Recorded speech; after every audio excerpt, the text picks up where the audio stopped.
In terms of football, it's quiet on the transfer portal front. Possibly too quiet?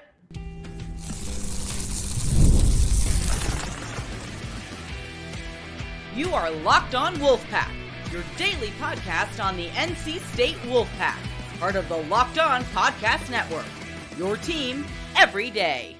What's up, Wolfpack Nation? It's time to get locked in with Locked On. Thanks for making Locked On Wolfpack your first listen each and every day.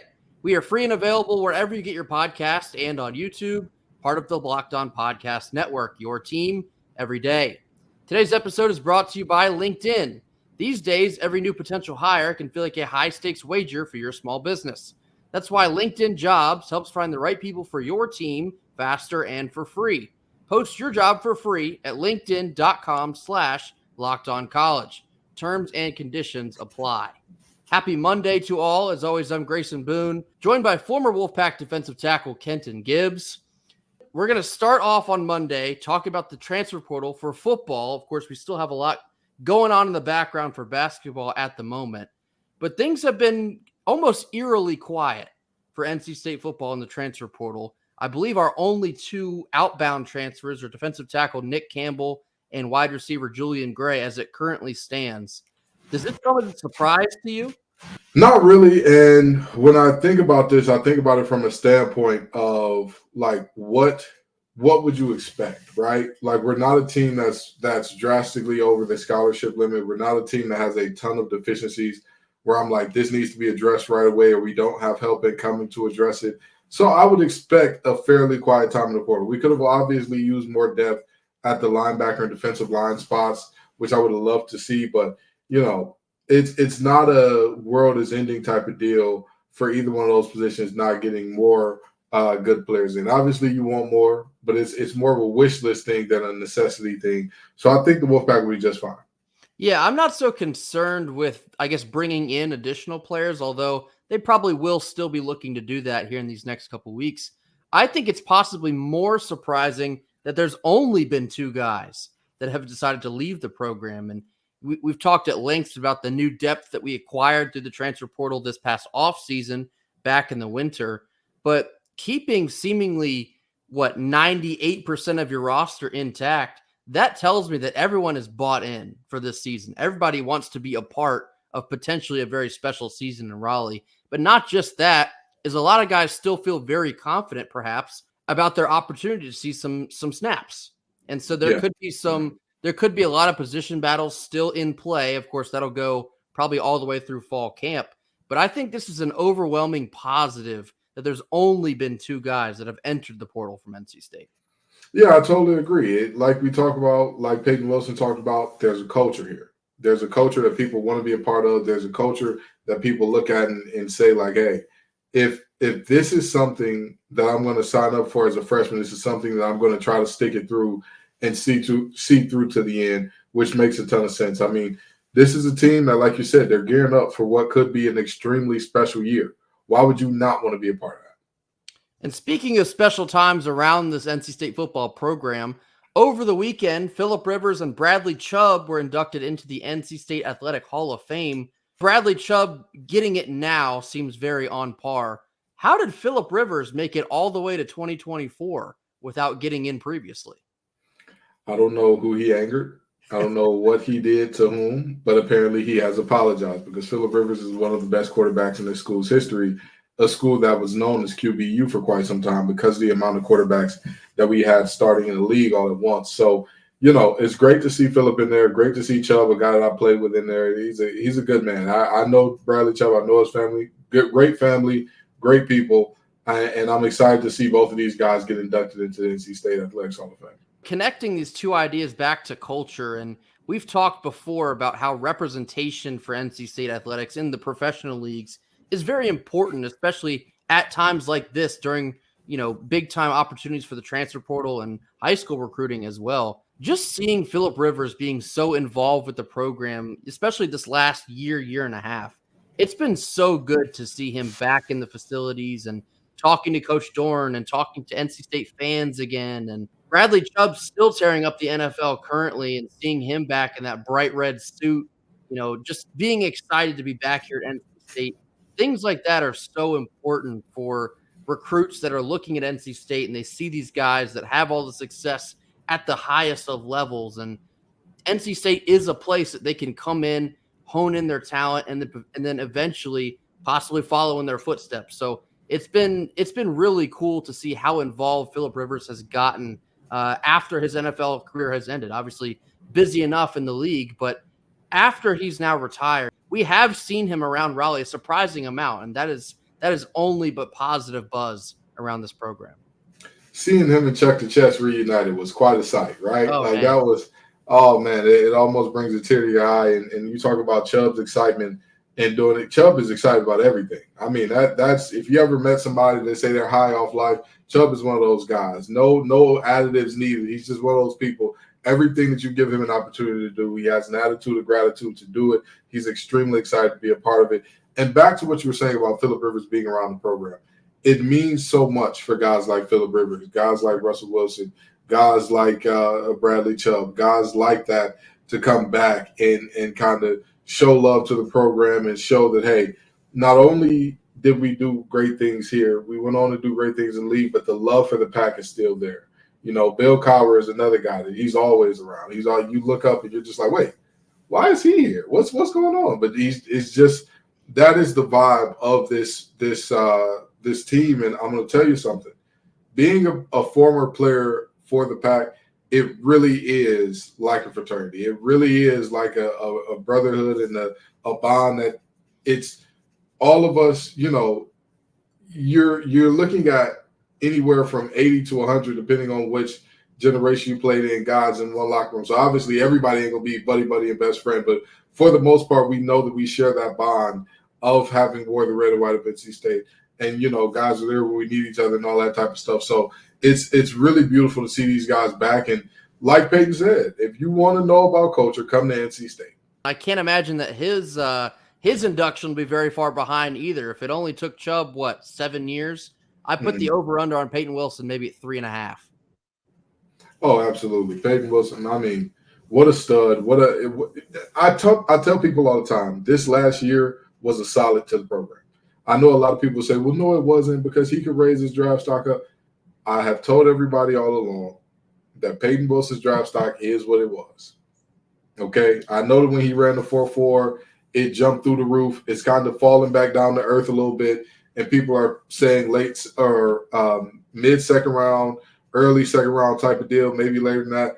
It's come back down to earth because, you know, scouts are being very honest about the fact that the injury history is there. But when you talk about him on the field, when you throw in that when healthy, if you're talking playing Madden and you turn injuries off, there's no other linebacker you take at your linebacker one because he is phenomenal at most things. And even the things that you would have questions about, there are questions about him because you haven't seen him do it at a high level, not because you've seen him struggle doing it whenever he's tried. So I'm sure that Peyton's you know, his name going up there in the Carter and all that, it's not very far behind at all. And speaking of building a culture and building a program, the state of Virginia did something in the interest of NIL at the end of last week. We're discussing the implications for possibly NC State after a quick word from our sponsors. Our first sponsor of the day is LinkedIn Jobs. When you're hiring for your small business, you want to find quality candidates that are just right for that role. That's why you have to check out LinkedIn Jobs. LinkedIn Jobs has the tools to help find the right professionals for your team faster and for free. LinkedIn isn't just another job board. LinkedIn helps you hire professionals that you simply cannot find anywhere else. In a given month, over 70% of LinkedIn users don't visit other leading job sites. So quite frankly, if you're not looking on LinkedIn, you're looking in the wrong place. On LinkedIn, 86% of small businesses get a qualified candidate within just 24 hours. So you can hire professionals like a professional on LinkedIn. LinkedIn knows that small businesses are wearing so many hats, they simply might not have the time or resources to effectively hire. LinkedIn is constantly finding ways to make this process easier. They've just launched a feature that even helps you write job descriptions, streamlining this process. So post your job for free at linkedin.com/lockedoncollege. That's linkedin.com/lockedoncollege to post your job for free. Terms and conditions apply. Locked On NFL Mock Draft is available now. You can find the ultimate 6-episode series on Locked On NFL Draft to hear who the local Locked On experts are picking for every NFL franchise. This includes live reactions from the local college football experts and even the fantasy football angle. The Locked On NFL Mock Draft is available now on Locked On NFL Draft on YouTube or wherever you get your podcasts. Middle portion of our Monday show, wanted to take some time to talk about what happened in the state of Virginia at the end of last week. The state of Virginia has become the first state to make it illegal for the NCAA to punish any of their universities for creating and developing opportunities in NIL for their athletes. Another way to say this is any university in the state of Virginia can now facilitate NILs directly. They don't have to go through a third party. The school themselves can be the one that secures NIL for their players. This is just another step in the direction, I guess you could say, of the professionalization of college sports. That is ultimately where this thing is heading. There's really no way around it. But Kenton, what were your overall thoughts when you saw the state of Virginia was going in a different direction? Well, my first thought was the state of North Carolina better catch up. There better be some legislation handed down from the state of North Carolina soon because, objectively speaking, it's just like when NIL first dropped and there were certain senators and Congress people and representatives from certain states saying, oh, well, we'll tax them to hell and all that. Funny how that worked out, didn't it? When good old state is on the chopping block, it doesn't matter who you're a fan of, right? When you talk about public land grant schools, nobody wants their school to fall behind. Nobody wants their school to be left in the dust. And I'm saying the same thing for NC State. I don't want us to be left behind because, our legislators just couldn't come up with something in time to kind of get our players paid through a similar way. And I'll say this, NIL money is good and corporations give you money, it's nice and all that. You can never beat university money. You can never beat it. You can never beat having an in-house position that is specifically responsible for, okay, this is our budget for players. This is what we got. This is what we need to go get. This is what the market's telling us. And kind of working it out like that. You will never be able to beat that. And I think that that's the next evolution of positions that are on college campuses because of this situation.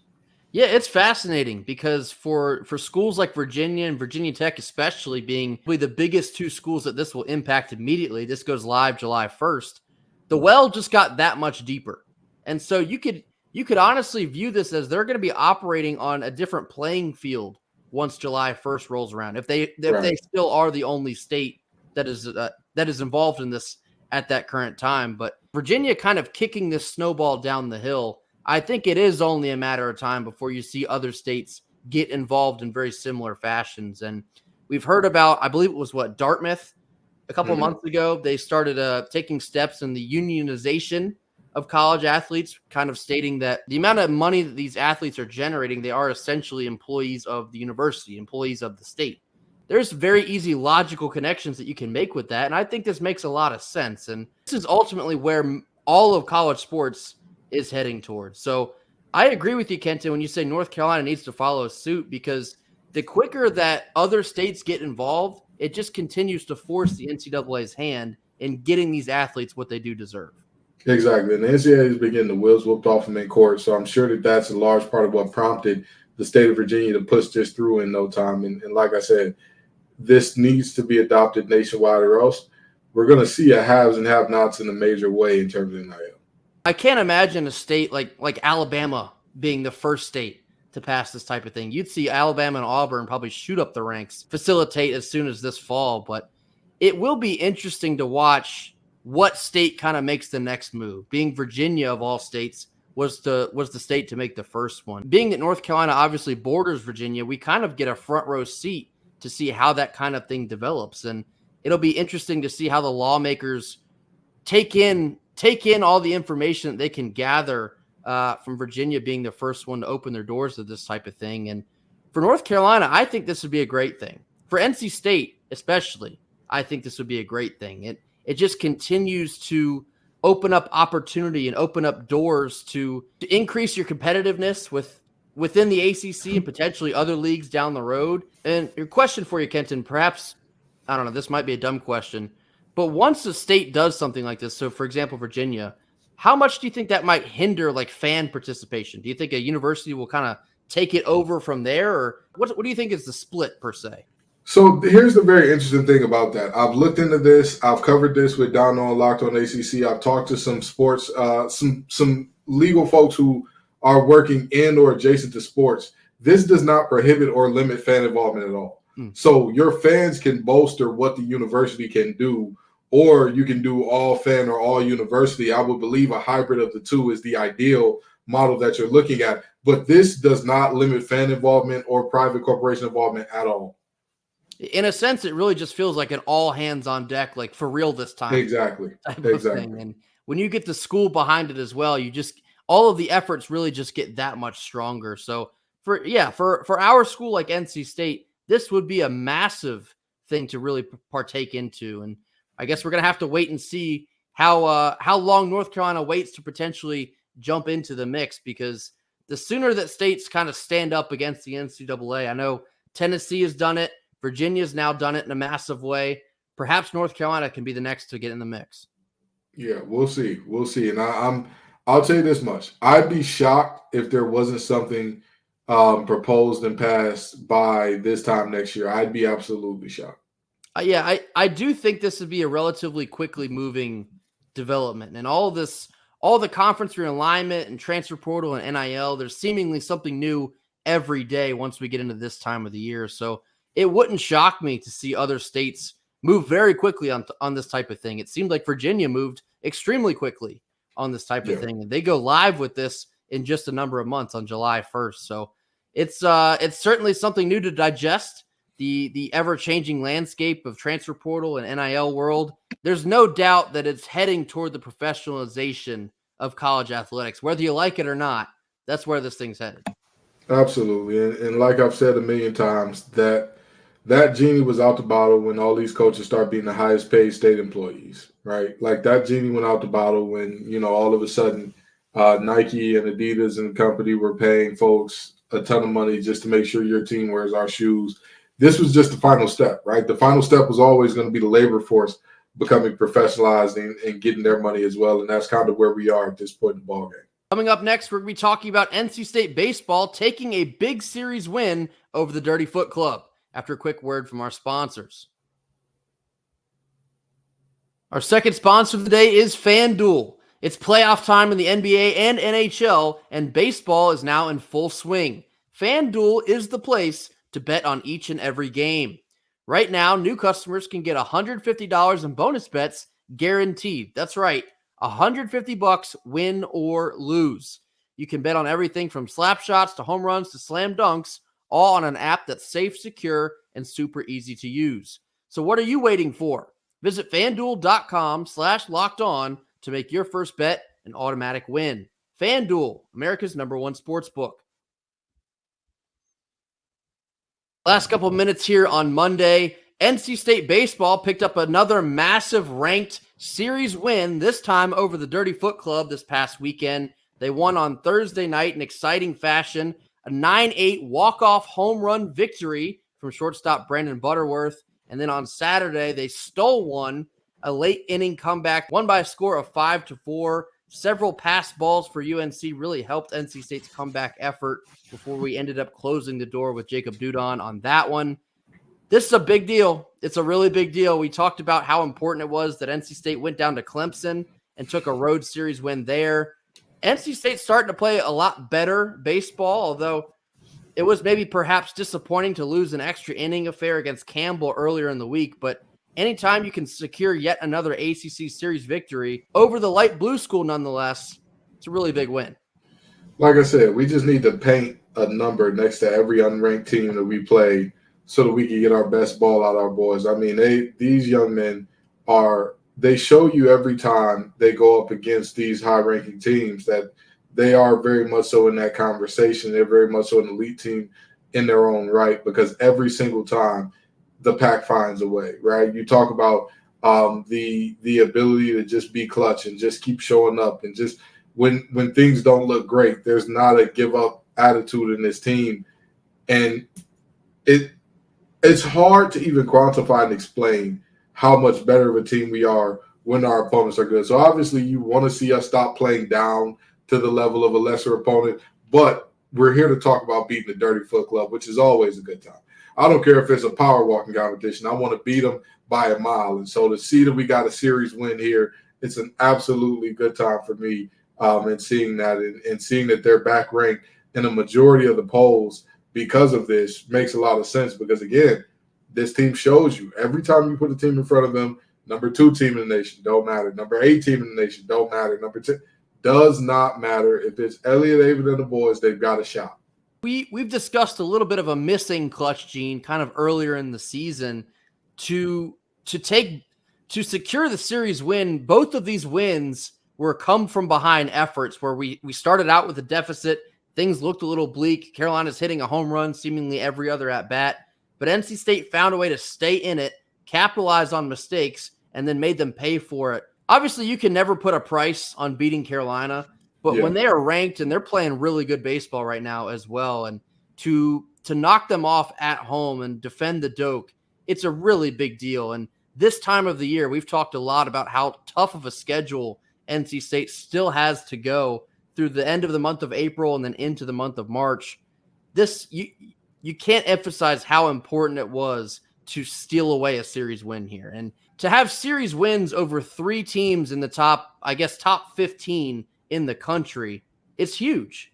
And to further that point, I think you have 2 more opportunities. Virginia's ranked, I believe, in the top 10 or close. Wake Forest is close. And then not to mention Florida State. They are also inside the top 10. So this is a massive series win to get over the Dirty Foot Club, but you still have a whole lot more work left to do here in the end of this regular season. They play ECU on Tuesday night out in Greenville. We owe them a little something. They came up to Raleigh and embarrassed us a couple weeks ago. I've talked in the past about how important some midweek games can be. That's a game that you want to go get.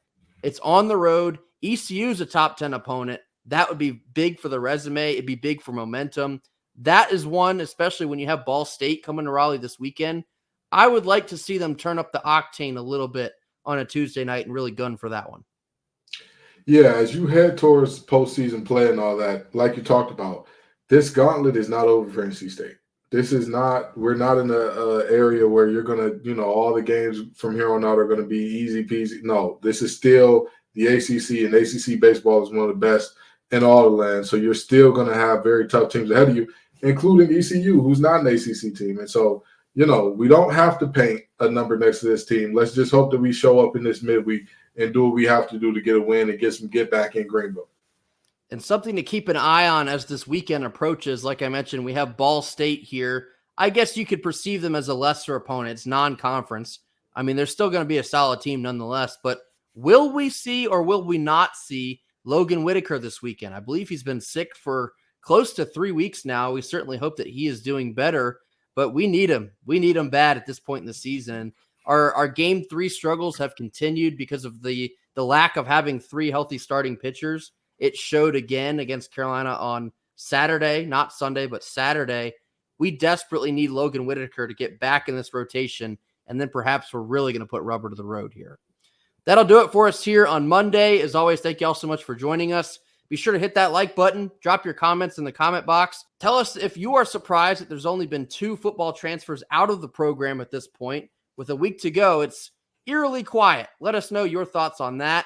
Let us know if you think the state of North Carolina should be the second state to follow in the steps of Virginia and cast out the NIL opportunities to be in the hands of the universities. And let us know what you thought about the ranked series win over the Dirty Foot Club at the Doak this past weekend. Any other thoughts you have, put them in the box. We will see you all tomorrow. And until then, go Pack. Go Pack.